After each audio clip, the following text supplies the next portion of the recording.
After the Minnesota Vikings punted on general manager Rick Spielman, the question was, what is going to be the future of Kirk Cousins, the quarterback that Spielman signed and extended? What's going to happen with Kirk as he enters the final year of his extension, only on the books through 2022? There's six options. There are six options for the Vikings going forward. We'll run through all of them here in a sec, but just look at his numbers. Just look at his numbers heading into 2022. And I know with Cousins, the whole thing about him has been money, money, money, money, money. And this wouldn't be an issue, except, the league does have a salary cap. So with Kirk taking up so much of that pie, there's less pie to go around for talent around him. And you've seen guys like Aaron Rodgers in previous seasons. You've seen guys like Tom Brady take a little bit less to have a little bit more around them. Will Kirk Cousins be in that mold? I don't know. I don't know. But 2022, his cap hit headed into next season is $45 million, which is third in the league behind Matt Ryan and Aaron. His base salary is tied with Deshaun Watson for the highest in the National Football League at $35 million. Wow.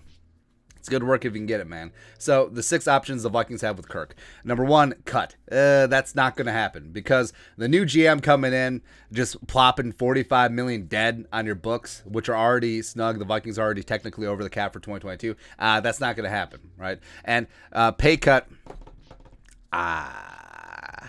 Going back to Kirk in Washington as well as here in Minnesota, he has never left a nickel or dime on the table, and that's his prerogative. Respect. Again, the NFL salary cap is so what's the word? Like it just works against the players, where fans demonize players for trying to get theirs, right? And it's like, oh, why are players making so much? What do you want to happen? Do you want every single player to make $50K a year?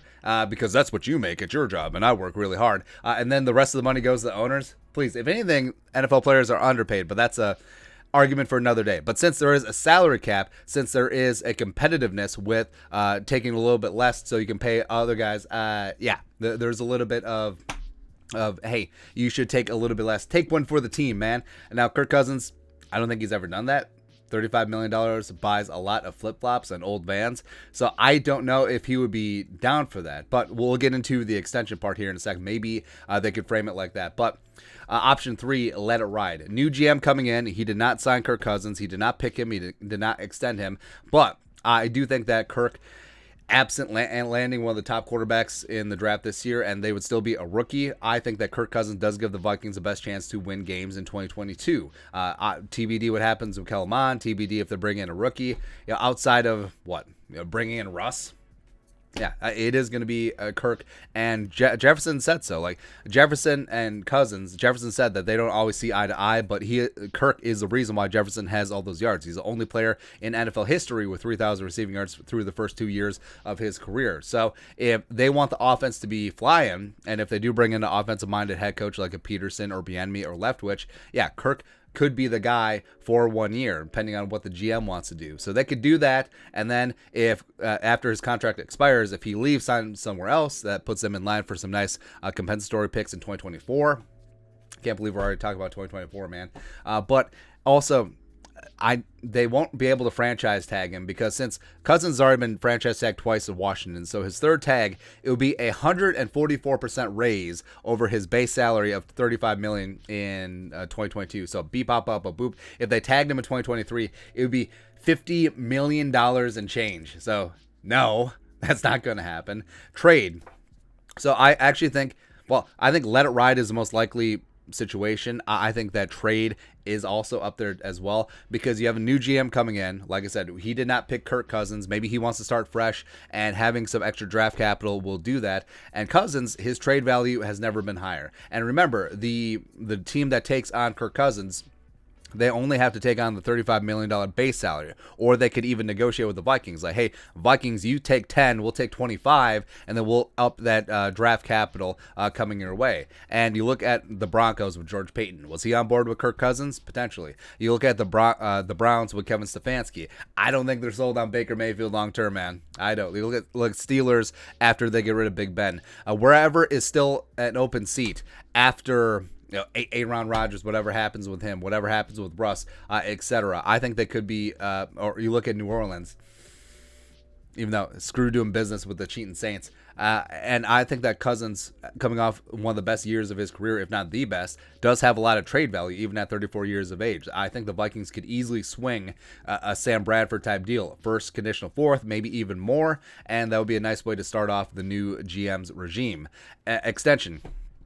So this is up there with Let It Ride as well, where you could work out a short-term extension, 1 to 2 years, just to eliminate some of that cap burden in 2022. And you could also structure it where it's toilet paper on the back end. Essentially, it's a void years contract, but we'll get into that. But yeah, an extension through 2023, 2024, etc., where it eases some of that cap burden, and maybe he gets a little bit more guaranteed money. Maybe he gets a signing bonus as well.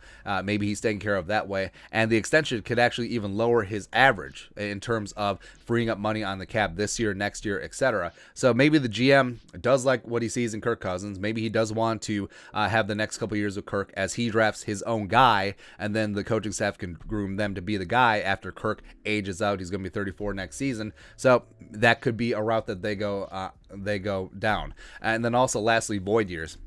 So Rob Brzezinski, Thug Life capologist Rob Brzezinski, staying in place.